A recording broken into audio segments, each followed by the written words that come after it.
Hey guys, welcome back to the Entertainment Lab.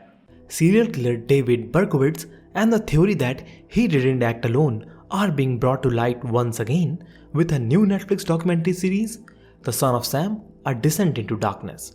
The show explores not only the series of New York City murders between 1976 to 1977, but also journalist Murray Terry's years-long investigation into what really happened, and ends with some questions in viewers' mind.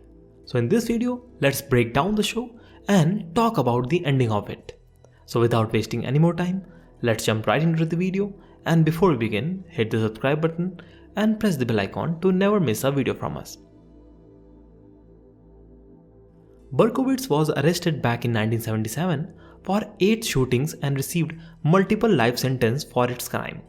While the New York City Police Department was satisfied with this, others were very suspicious. One of these people was Murray Terry, a journalist who would go on to dictate the rest of his life to uncovering the truth.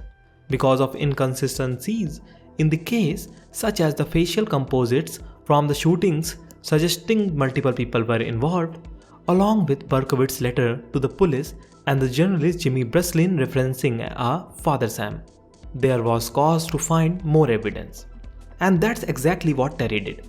The Son of Sam: A Descent into Darkness follows the entire investigation, and though the NYPD never believed what he found, he was able to uncover very grim stuff.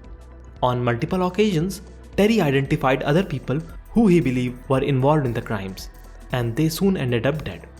And after interviewing Berkowitz twice, once in 1993 for the Inside Edition and again in 1977 for the series backed by reporter Sarah Wallace, Terry had all the evidences he thought he needed to prove Berkowitz didn't act alone.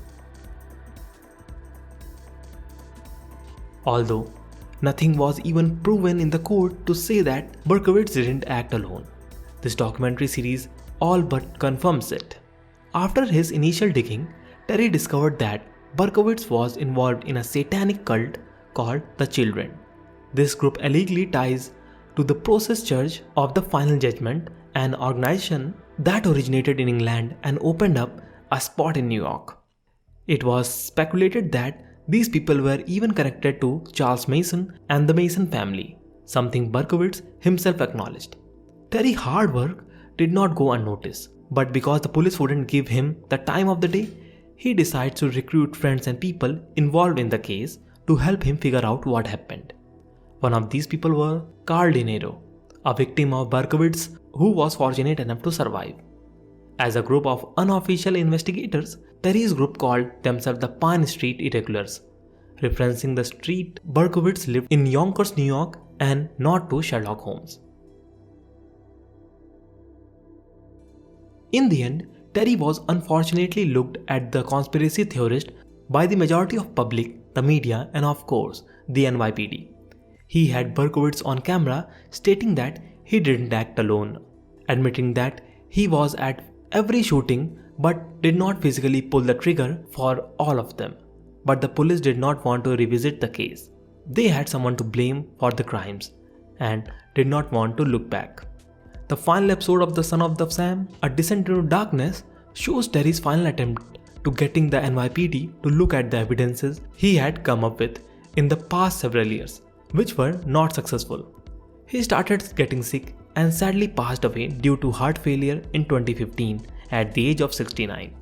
Even on his deathbed, he was still on the case, and according to the documentary, the Pine Street Irregulars are following Terry's work to this day. In the end, the documentary series really highlights how obsessed Terry was with the case and his dedication to exposing the truth. The obsession ultimately ended up hurting him.